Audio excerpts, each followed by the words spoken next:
Hi, everyone. It's my great pleasure to be able to introduce legendary Dick Emens. I think I'm not going to go very long because his resume is extremely impressive. One of the sayings that was just said about Dick Emens in the Farm and Dairy newspaper is that he is the dean of oil and gas, and I think that sums up who Dick Emens is. Dick has been a long member of Rotary. He is an extremely accomplished attorney here in Columbus, and he is the executive director and founder of the Conway Center for Family Businesses. A little bit about where Dick started. He started in Michigan in the 60s practicing. His family owned some farmland, and they needed some help with some oil and gas leases, and he got some education there. He then moved south and came into Ohio and did a little work up in the Mount Gilead play, and represented the operators then. Then for about 35, 40 years, he represented one of the largest oil and gas companies. And now in 2010, Dick has decided to help Ohio landowners with the current shale play going on in eastern Ohio. Dick is now helping clients with pipeline easements, oil and gas leases, everything in the play going on. Dick has probably spoken to more than 8,000 landowners to date. He is listed for the last 25 years as one of the best lawyers in America, where he's under natural gas, or natural law, natural resource law, oil and gas law, and corporate law. He's the only Ohio lawyer for that. He is the founder and trustee. He was the founder and trustee and president of the Energy and Mineral Law Foundation.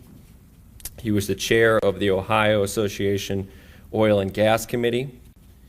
He is the attorney member for the Oil and Gas Commission. Again, I'll finish with he is known as the Dean of Oil and Gas, and it's my pleasure to introduce Dick Emens.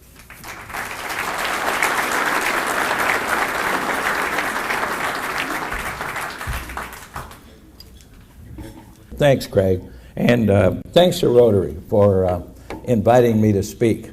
It's always a pleasure to come back to this club, of which I'm still a member, but since we moved our law office, my wife, Bea Walper, who's a partner and knows many of you, and wanted me to say hello for her to our many friends here. She said, "I've heard you talk about this so many times, I can't do it again." So she's not here today.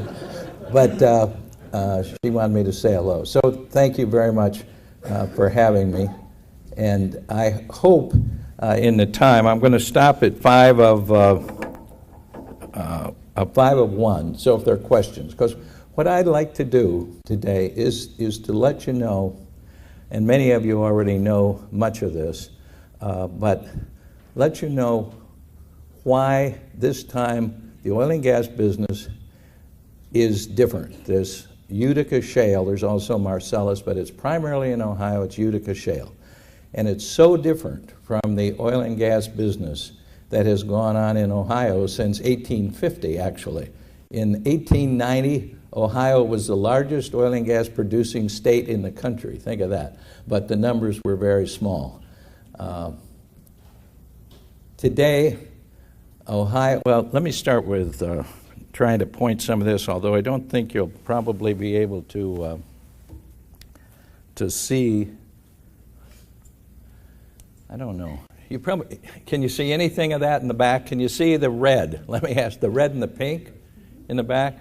What that is, the red and the pink are where shale that is being drilled and produced, oil and gas is being drilled and produced in all those areas. And this is a not only nation changing, but internationally changing situation. Now I've got a lot of slides that what this slide shows is that most of this production, the green is where the oil and gas, where the oil is, the red is where the gas is, and there's a yellow streak down the middle there that is where natural gas liquids are. And we'll talk more about that as we go along. These rigs, the rotary rigs, are very large. What has brought this about, and I've got a lot of slides which I'm going to go through very quickly on the history, but it's important to see, typically in Ohio, there's production in the Berea and the Clinton formations. What we're seeing now is production below those formations, and it's down in the Utica, and actually right below the Utica is something called the Point Pleasant. It's all a part of this shale. And because of the large fracturing that you hear so much about, I'd like to come back to that one. What this slide shows, and we have, we put out a quarterly newsletter. If anybody wants it, just give Craig a card, and we have 8 or 10 copies of it if anybody wants it. I mean, if you have email and you want to get it, it's at no cost, but just for information. What this shows is that there have been something over 1,400 wells permitted into the Utica. And all of this is since 2010. And you can see this is up and down the eastern side of the state. We'll come to the specific counties a little later. This started in about 1990 in the Barnett Shale. George Mitchell had been, who was an independent oil and gas operator, had been drilling and had made considerable money in Texas. And he believed that you could fracture the shale and get oil and gas out of it and make some money. Now, he was laughed at for about 10 years. He spent millions of dollars trying to do this. Any of you who picked up a piece of shale, I mean, it feels solid. It feels a little slippery, but it's solid.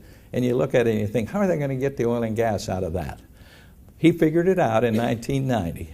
And since then, this shale activity has changed the energy dynamics of this country, and will change, as I said earlier, the energy dynamics of the world. Now, people should know, other countries have shale formations that will produce vast amounts, but the United States is way ahead in the technology of producing. So with this head start, there's some things we can do. Now, the primary focus was going to be the difference between what oil and gas used to be, oil and gas production used to be in Ohio, and what it is today. But with the time that's involved, I'm going to do that part of it very briefly to give you some numbers and some information on what's going on today. What this says is that historically, if you owned 100 acres, someone would come along and want to lease your land if you lived over in this eastern side of the state for, and I am intentionally ignoring the Marathon and the Rockefellers and the Trenton production that was back. That was the 1890, because today it isn't relevant. You have 100 acres, you would lease your land for $5 an acre, and then you would get a delay rental. They could delay drilling, say, for 5 years or 10 years, and they might pay you $1. They might pay you $1 a year to delay drilling. Currently, in these counties on the eastern side of the state, a landowner can get front end between $5,500 and $10,500 per acre for a 5-year lease, and it's been intriguing. Some of our landowner clients, we have several from Dayton, some guys who bought 100 acres to have a place. They put a little trailer up where they could go and drink, and they said they were going hunting, but anyway. And of course, they got it for $100 an acre, and then they were able to lease that for $7,500 an acre. So you can run the numbers to see what happened with that. The other thing that is one other thing that is of the many that's interesting is historically the landowner would get, after getting the front end bonus, would get a 12.5% royalty of the gross proceeds, 1/8. Today, if the landowners, well, the people who signed up early, of course, have been very unhappy, the landowners, but today, most landowners are going to get between 17.5, well, 15.5. I'm smiling at Craig because we're negotiating. So anyway, between 15.5 and 20% gross royalty, which when you run the numbers makes a significant difference. And drilling costs used to be $350,000, $450,000 to drill a Clinton well. Today, the numbers for drilling these Utica wells run anywhere from $5 million to $8 million per well. Now, let me give you an example just to get in your head, and then we participate in a lot of hearings at the Ohio Department of Natural Resources because another slide shows that there's a section in the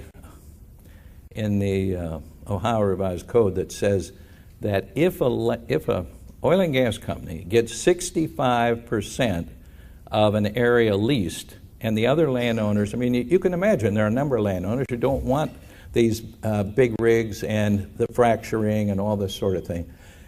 Landowner doesn't want that. It doesn't say it's eminent domain, but the state can issue an order forcing that landowner to lease.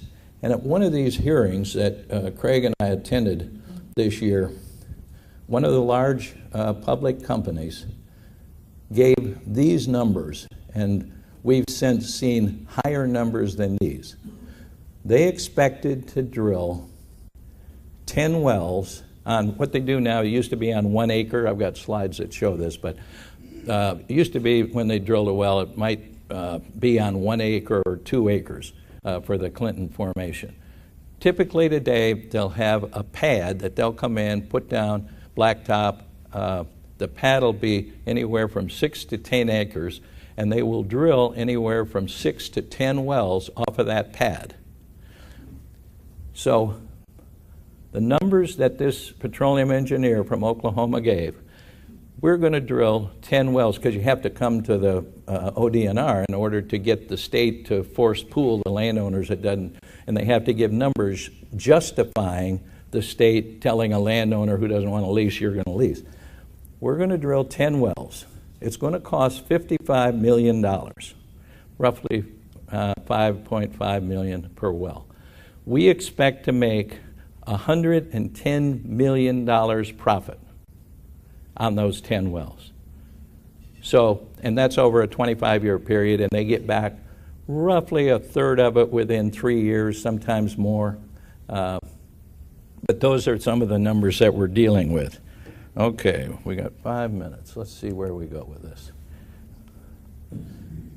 We talked about that. Instead of drilling on 40 or 160, typically the oil and gas company will pool a number of landowners to get 640 minimum or 1,280 acres in what they call a drill site, because the horizontal, the lateral drilling that goes on will go out. They'll drill down anywhere from 5,000 to 10,000 feet and then go laterally anywhere from 5,000 to 8,000 feet. Think of that. That's 1.5 miles. The technology of it is amazing, but that's what happens. These are the numbers of wells. This is a number that's been permitted in Ohio, almost 1,500 Utica shale wells. This is as of August 2nd. There are less than 500 of them producing. This is interesting just from a technology standpoint. If there are roughly 200 drilling, and then you see the number that have been drilled but aren't yet producing. And you say, well, what's happening there? What happens is after they drill the well, then they will frack the well. And there's been fracturing going on. A lot of people don't know this. There's been fracturing of wells going on in Ohio. There's something like 6,500 producing oil and gas wells in Ohio. There have been more than 250,000 oil and gas wells drilled in Ohio. But of the 65,000 wells in Ohio, more than 60,000 of those wells have been fractured. But it's only with the laterals and the horizontal drilling where you have these huge fracturing that you read about. And after the well is drilled, what I started to say, then the producer will bring in a company to frack the well. And that's if anybody who's interested, we've had at our landowner groups, we represent 10 landowner groups with, I don't know, 400,000 or 500,000 acres. And we have speakers come for education purposes so that people, and if you want to see something interesting, is to get the company that does the fracturing to describe how this all works. They fracture it, and then they let the well sit for anywhere, and this is where there have been several companies, large companies, Anadarko for one, who came into Ohio, who drilled, who fracked. They didn't get what they wanted, and they've left. But now they're taking a second look, because as the technology has advanced, they've figured out, some of the other companies have figured out, do you let it sit 60 days? Do you let it sit 90 days? What do you include in the fracture solution, etc.? But that's why that big number there that says drilled, those wells are yet to be completed. There's so much of this I'd like to, what were the numbers? I was just asking Craig he's very quick with the numbers. We figure if there are 500 wells now, where's the slide that, of the 8 counties that there have been, we figure at least 1,800,000 acres leased. And at the prices that leasing has gone, that's something in excess of $5 billion that landowners have received in front-end bonus. Our best guess, and it's based on the numbers that we've seen, and we've seen on behalf of clients when the wells are producing and they're thinking about selling minerals, which we discourage, but we've gotten geological evaluations and petroleum engineer evaluations. If a well is going to produce at least 15 million in oil and gas, and if there are 1,800,000 acres leased, and if you divide that out by 160 acres per well, it's something like 17,000 wells that will be drilled. We figured 5,000 within the next 5 years. Is that where 5 to 7 years, Craig? Is that what we get? And over the life of this field, there will be more than 15,000 wells drilled. And when you take the production and run the numbers, what it gets to is there's going to be more, actually those numbers, which a year ago some of the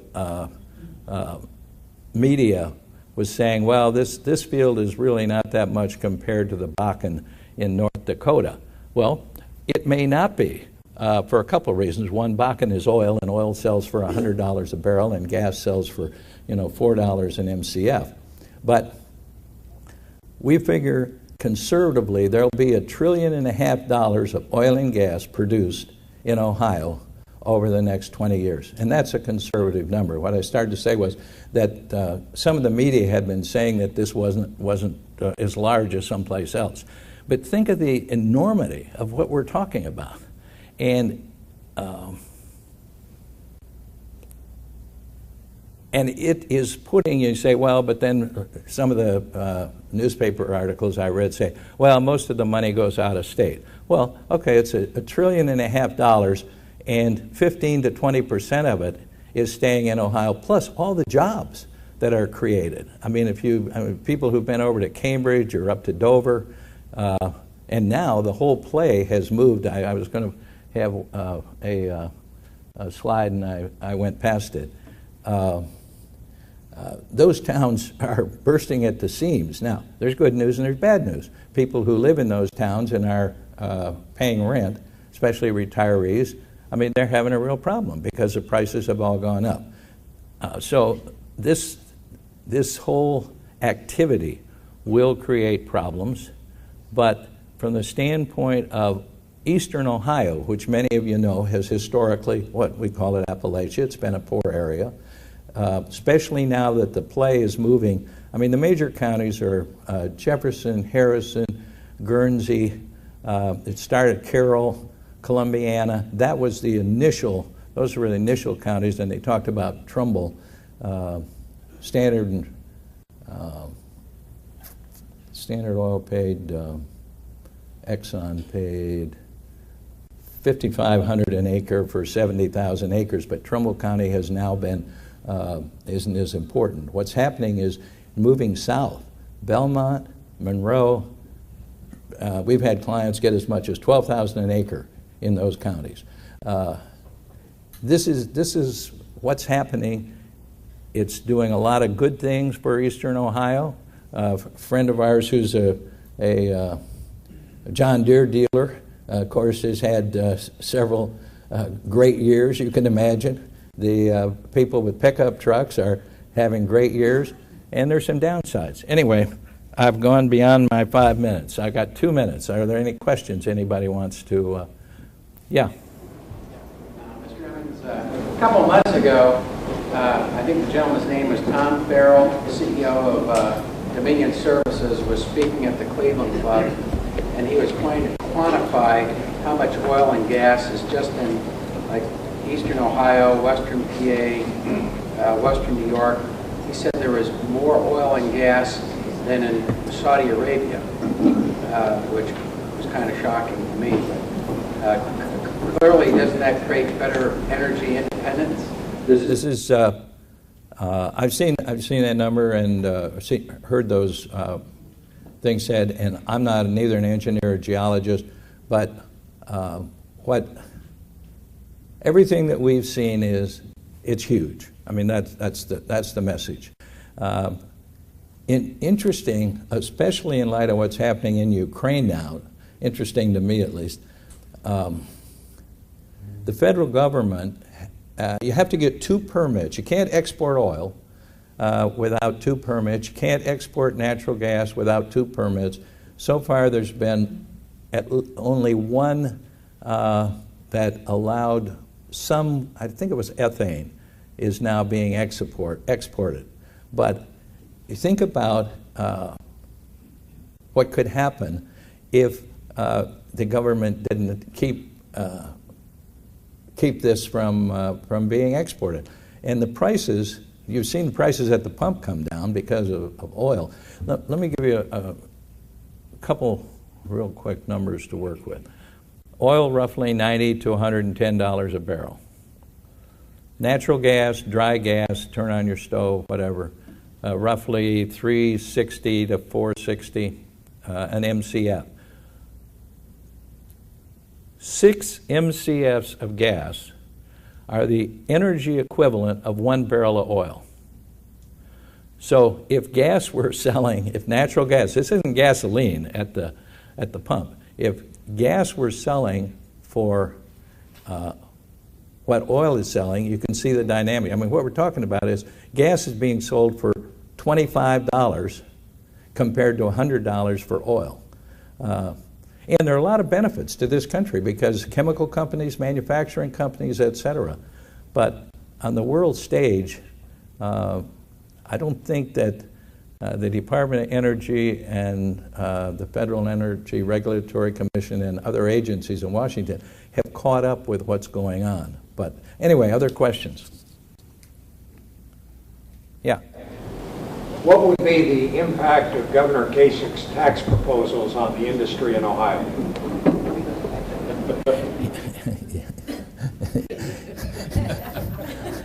I'm good friends with the asking the question and know that he knows. I've avoided the. I mean, the fact is, the oil and gas companies are already here. I mean, they were told in the beginning, and I've been in meetings and I've talked with Kasich and they were told in the beginning that the taxes would not be increased, and they were encouraged to come. Now they're here, and they've spent over $5 billion for the leases. I can't see that it's going to hurt a lot, but to me, sending money to Cleveland and Toledo and Dayton and Cincinnati and Columbus in order to get reelected, it doesn't do much for the landowners, because that tax also goes against the landowners who own the land.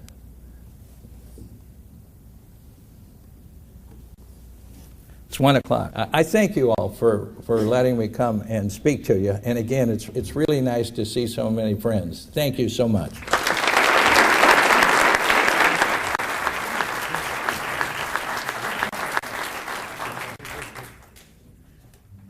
Thank you very much, and that was very interesting for my personally. That being said, thank you for all for attending. See you next week.